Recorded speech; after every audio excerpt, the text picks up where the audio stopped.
69% од вкупниот број на недвижности со кои управува државното стамбено предпријатие не се знае дали се дивоградби, бидејќи нема податок дали се дел од деталните урбанистички планови.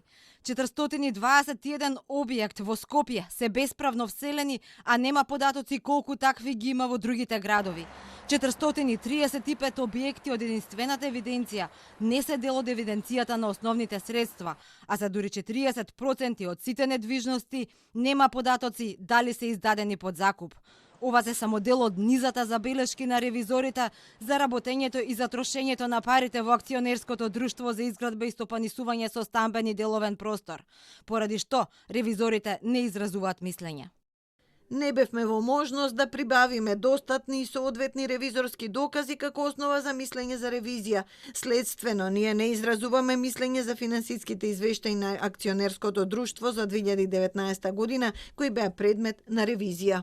Од државното стамбено предпријатие пак велат таква состојба затекнала. Станува збор за затекната состојба на чие надминување во изминатиот период во континуитет се работи. Во фаза на изработка е нова база на податоци, односно се врши ажурирање на податоците во однос на стамбените деловните единици, со кои располага и со кои стопанисува друштвото.